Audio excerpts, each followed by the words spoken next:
என்னுடைய மேடை நாடகத்துக்கான தேடல் என்னை எங்க கொண்டு போச்சுன்னு தெரியுமா? ஏன் விருப்பப்படியே வெகு தூரம்.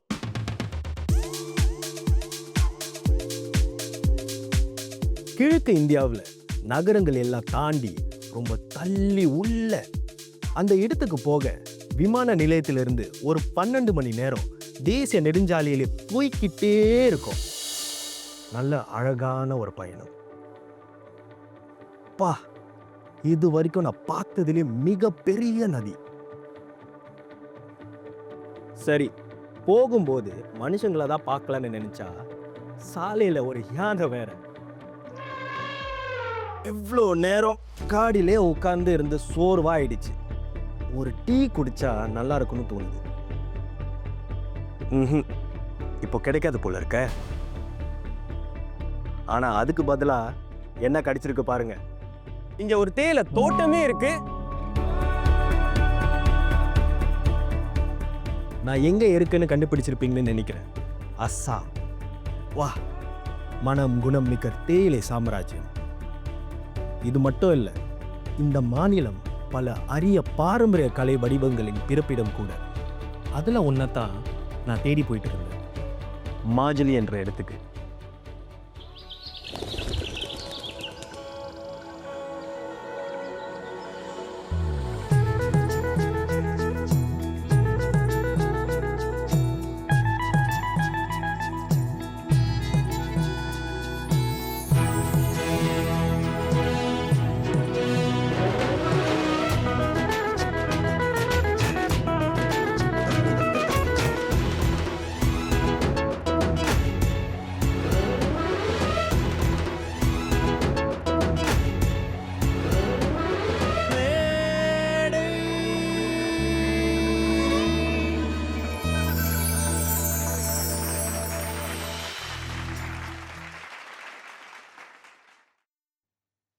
மாஜுலி பிரம்மாண்டமான பிரம்மபுத்திரா நதிக்கு நடுவில் இருக்கிற ஒரு அமைதி தீவு.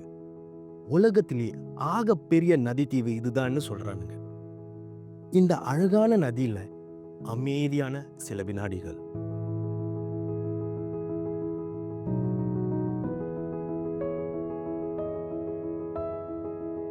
ஒரு இயக்குனருக்கு புது புது ஐடியாஸ் வரணும்னா மைண்ட் எப்போதுமே ஃப்ரெஷ்ஷாக இருக்கணும்னு சொல்லுவாங்க. இப்போ மைண்டும் ஃப்ரெஷ், உடலும் ஃப்ரெஷ். என் தேடலோட அடுத்த கட்டத்தை புத்துணர்ச்சியோட தொடங்க போறேன். நான் இப்போ போக போற இடம் மாஜுலி கலாச்சாரத்தோட ஒரு பொக்கிஷன்னே சொல்லலாம். இந்த இடத்துக்கு தகுந்த மாதிரி நானும் ஆடை அணிஞ்சா எப்படி இருக்குன்னு யோசனை வந்துச்சு.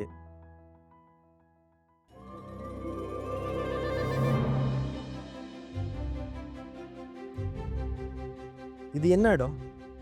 இங்க வரத்துக்கு நான் ஏன் இந்த மாதிரி ஒரு ஆடையை உடுத்தி கஷ்டப்பட்டேன்? இது ஒரு மடாலயம்.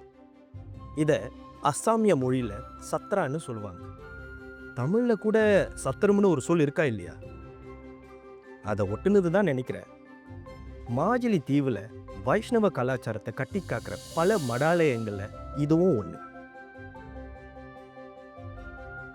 இப்போ நான் வந்திருக்கிற இடத்துடைய பேரு அவனியத்தி சௌத்ரா. இந்த சௌத்திரத்துல என்னுடைய மேடைக்கான தேடல் ஒளிஞ்சிருக்கு.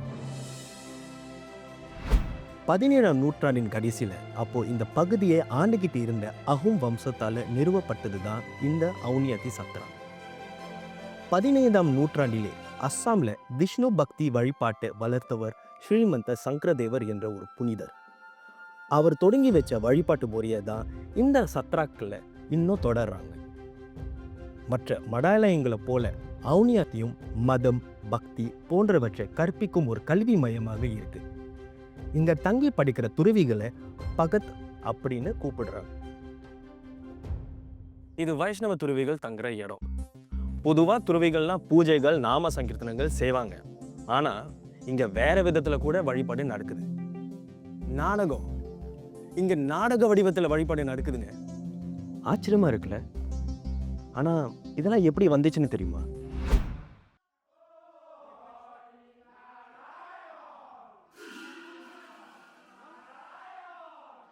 ஸ்ரீமந்த சங்கரதேவர் ஒரு பக்தி ஞானி, சீர்திருத்தவாதி மட்டும் இல்லை.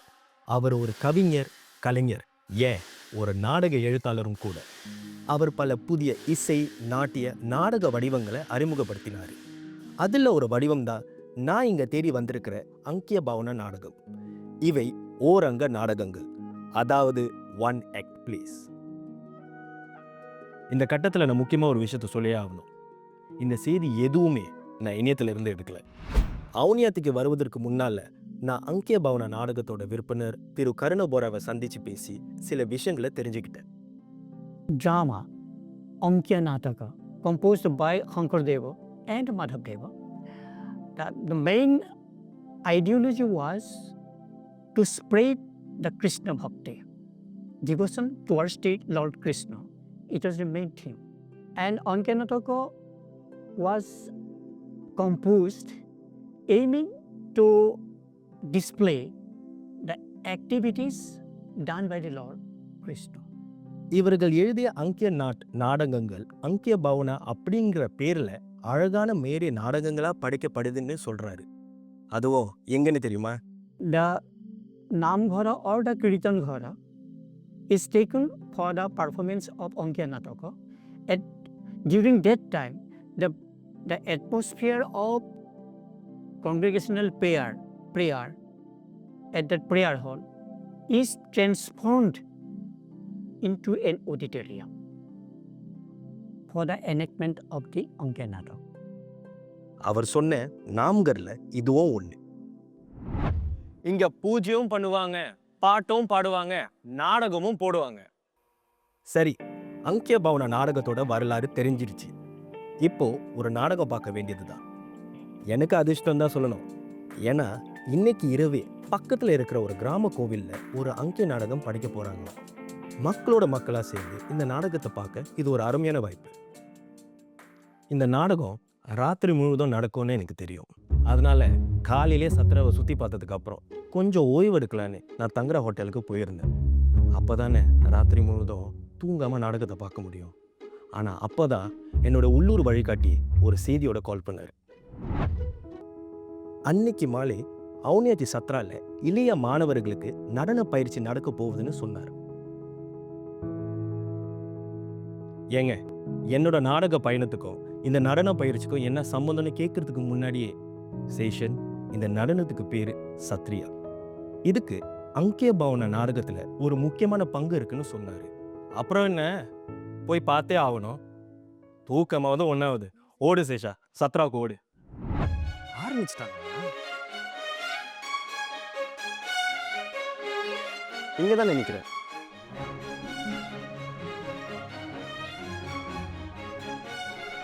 இவங்க நடனத்தில் கொஞ்சம் யோகாவும் கலந்துருக்குன்னு நினைக்கிறேன்.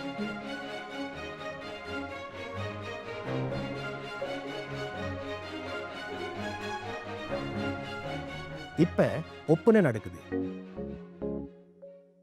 கூடவே நானும் கொஞ்சம் உதவி செய்ய போறேன். குட்டி பசங்க எல்லாரும் தயாராயிட்டாங்க. அவங்க படிப்பை பார்க்குற நேரம் வந்தாச்சு.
அந்த குட்டி பசங்க டான்ஸ் பார்த்து லேட் ஆயிடுச்சுன்னு நினச்சேன்.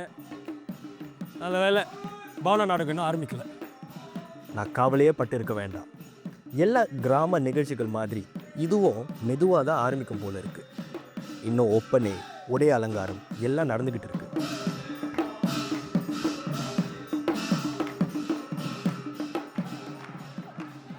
ஒரு வழியா நாடகம் இப்போ தொடங்கியிருக்கு. ஒரு சுவாரஸ்யமான விஷயம் என்னன்னா, இந்த நாடகத்தை இந்த ஊர் குடும்பம் ஒன்று கோவில் கடவுளுக்கு வேண்டுதலாக படைக்கிறாங்க.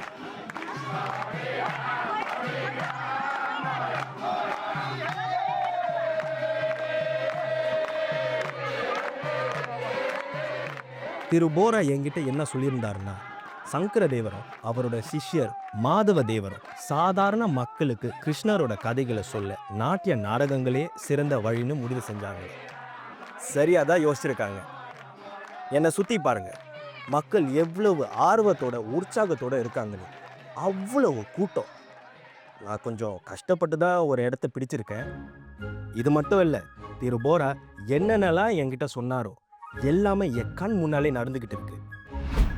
All the actor actresses of the dramas, including the dancers, they are to perform dance facing towards that altar, symbolizing as the image of the Lord Krishna or Vishnu. சரி, நடிகர்களும் நடனம் ஆடுறவர்களும் சன்னதியை பார்த்து நடிச்சு ஆடினாங்கன்னா பார்வையாளர்கள் எங்க உட்காந்து பார்ப்பாங்க? இதோ மேடைக்கு இடது வலது புறம் தான். புதுசா இருக்குல்ல?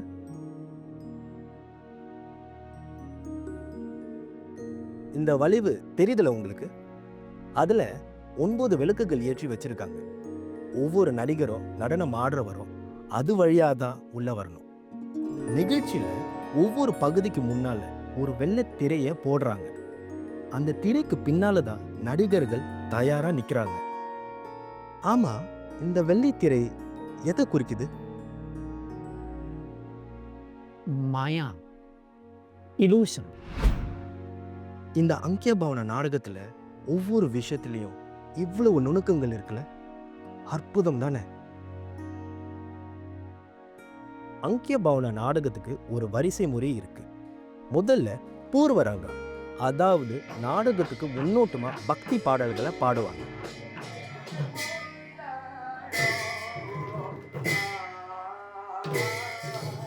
இந்த இசை கலைஞர்களை காயோன் பாயோன் அப்படின்னு சொல்றாங்க. இந்த ஜாடுற மாதிரி இருக்கிற கருவியை வாசிக்கிட்டே பாடுறவங்களுக்கு காயோன்னு பேர். இந்த கோல் என்கிற மத்தளங்களை வாசிக்கிறவங்களுக்கு பாயோன்னு பேர்.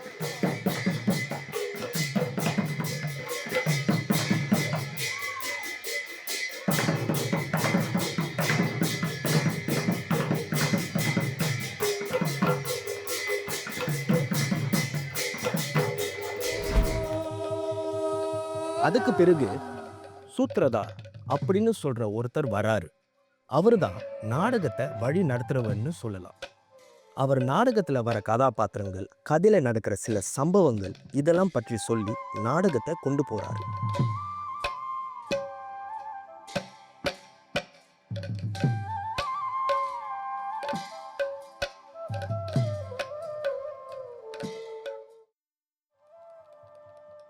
அவருக்கு அப்புறம் கதாபாத்திரங்கள் எல்லாரும் ஒவ்வொருத்தரா வர்றாங்க. இந்த நாடகத்துல கிருஷ்ணர் முதலே வந்துட்டாரு. দৈবকী রঞ্জনামি পরম ব্রহ্ম কৃষ্ণ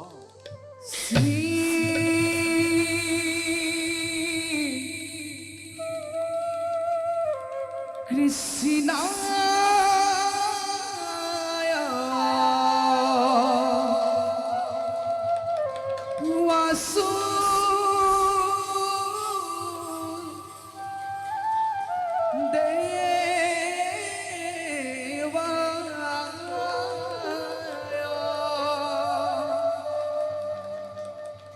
भरवे परमात्मा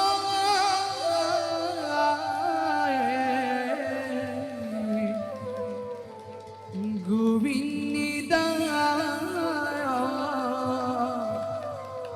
नमो नमः. கிருஷ்ணர் மாதிரி மற்ற கதாபாத்திரங்கள் எல்லாரும் வராங்க, அவங்கள அறிமுகப்படுத்திக்கிறாங்க. கதை மெதுவா நகர ஆரம்பிக்குது. அங்க கதையை மெதுவா தள்ளிட்டு இருக்காங்கன்னா, இங்க என்னையும் மெதுவா பின்னாடி தள்ளிட்டு இருக்காங்க. முதல் வரிசையில உட்கார்ந்திருந்த என்ன கொஞ்சம் கொஞ்சமா பிள்ளைகளும் பெரியவர்களும் பின்னாடி தள்ளிட்டாங்க. ஏன்? புதுசு புதுசா திரைக்கு பின்னால இருந்து வர கதாபாத்திரங்களை பார்க்கதான். போனா போகுது, நான் எதுக்காக வந்தேனோ அது எனக்கு கிடைச்சிருச்சு.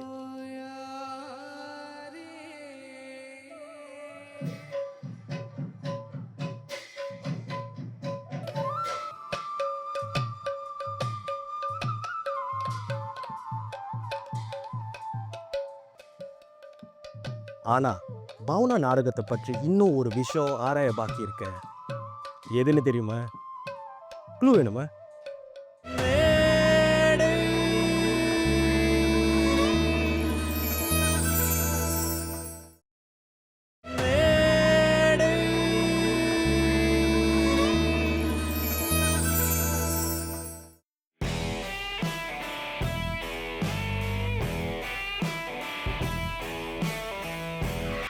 முகம் நடிக்கணும்னு தெரியும், முகமுடி கூட நடிக்குமா? 10 தலை ராவண நிஜமாவே 10 தலை முகமுடியோடு வந்து நின்னா எப்படி இருக்கும்? இல்ல சுக்ரீவர் குரங்கு முகமுடி அணிஞ்சுக்கிட்டு வந்து நின்னா எப்படி இருக்கும்? பார்க்குறவங்க அப்படியே அசந்து போயிட மாட்டாங்க? பவுனா நாடகத்துல முகான்னு சொல்லப்படுற முகமுடியை வச்சுதான் பல நூற்றாண்டுகளா வெவ்வேறு முயற்சிகளை எடுத்திருக்காங்க. ஆனா மாஜுலி தீவுல இருக்கிற ஒரு சத்ரால இந்த முயற்சிகளை, பரிசோதனைகளை அடுத்த கட்டத்துக்கு எடுத்துட்டு போய் இந்த முகமுடிகளை ஒரு பெரிய அளவுல கொண்டு போயிட்டு இருக்காங்க. சமகுரி சத்ரா. வாங்க, அப்படி என்னதான் அவங்க கிட்ட சிறப்புன்னு பார்க்கலாம். சரியான உள்ள நுழையிற பார்த்தா அங்க ஐரோப்பாவிலிருந்து வந்திருக்கிற சில சுற்றுலா பயணிகளுக்கு ஒரு செயல்விளக்கம் நடந்துகிட்டு இருக்கு.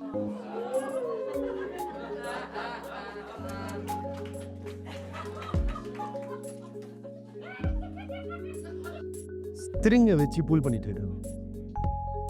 ஒரு முக்கியமான விஷயத்தை கவனிச்சிங்களா? அந்த முகமூடிங்கள அதோட கண்ணு, வாய், தாடை இது எல்லாமே நகர்த்த முடியும். ஆனா ஒரு சாதாரண முகமூடியை வச்சு இதெல்லாம் செய்ய முடியாது.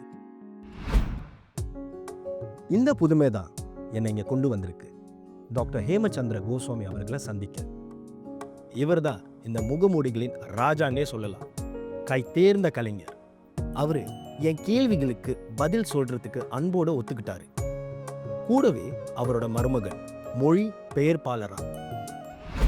வணக்கம் சார். இந்த மாஸ் மேக்கிங் ப்ரோசஸை பற்றி கொஞ்சம் விவரமாக சொல்ல முடியுமா? আৰু সেই পৰম্পৰা অনুসৰি মুখাশিল্পৰ আমাৰ যিবিলাক থলুৱা উপাদান সামগ্ৰী, বাঁহ, বেত, কুমাৰ মাটি, কুঁহিলা, இந்த முகமூடிகள் எல்லாம் இயற்கையா கிடைக்கிற பொருட்களால தான் செய்யப்படுதுன்னு திரு கோஸ்வாமி சொல்றாரு. বিশেষ முதல்ல மூங்கில் அல்லது பிரம்பிலே அடிப்பகுதி செய்யப்படுது. அதுக்கு மேல களிமண், அப்புறம் கடைசியா துணி. பிறகு இந்த முகமூடிகளுக்கு வண்ணம் பூசப்படுது. அதுவும் இயற்கையா கிடைக்கிற சாயங்கள் தான்.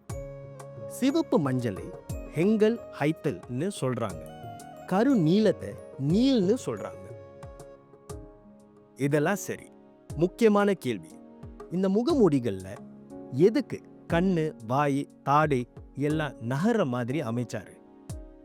அதுக்கு அவரோட பதில், அப்பதான் அந்த முகமூடியை போட்டுக்கிட்டு நடிக்கிற நடிகர்களால வசனங்களை ஒழுங்கா பேசி நடிக்க முடியும். அது மட்டும் இல்லாம அந்த முகமூடியோட பகுதிகள் நகரும் போது பார்க்குறவங்களுக்கும் ரொம்ப சுவாரஸ்யமா இருக்கும்ல. ஒரு சின்ன எளிமையான யோசனை தான். அறிவாளிங்க. எல்லா பெரிய கலைஞர்களை போல இவரும் இந்த கலையும் கலாச்சாரமும் காலங்காலமா இருக்கணும்னு ஆசைப்படுறாரு. அதுக்காக இந்த கலையில அவர் நிறைய இளைஞர்களுக்கு பயிற்சி கொடுத்துட்டு வராரு.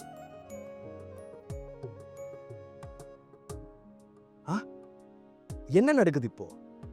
இந்த இளைஞர்கள் இத்தனை நேரம் முகமூடி செஞ்சுக்கிட்டு இருந்தாங்க, இப்போ திடீர்னு ஒப்பனை செஞ்சுக்கிட்டு முகமூடி அணியறாங்க. புரிஞ்சிருச்சு.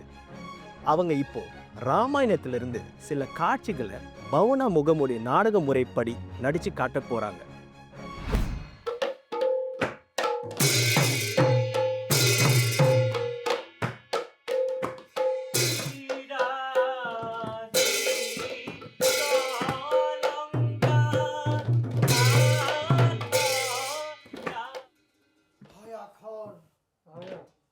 하무 랑카धिपति रावण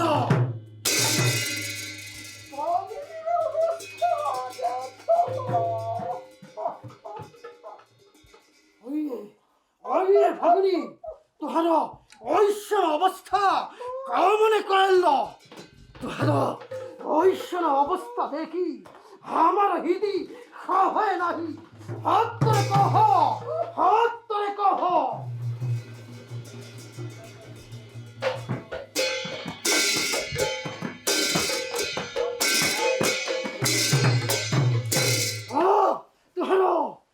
तो ये अहंकार आज तो हको ओ ही को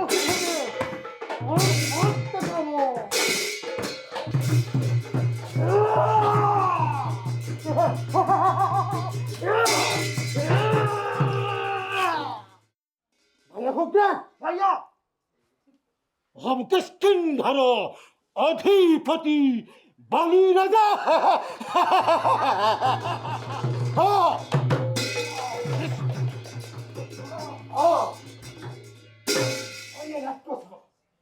हाथ तोरे हमको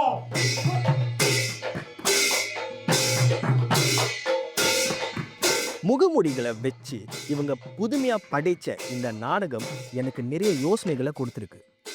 என்னோட நாடகத்துல இதெல்லாம் பயன்படுத்த முடியுமா? யோசிக்கிறேன்.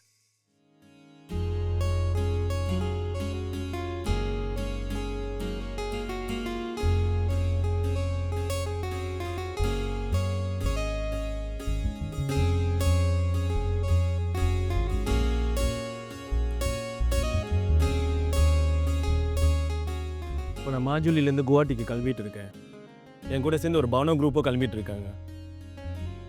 இந்த மொத்த அஸ்ஸாம் அனுபவமே ரொம்பவே புதுமையாக இருந்துச்சு. I really enjoy my self.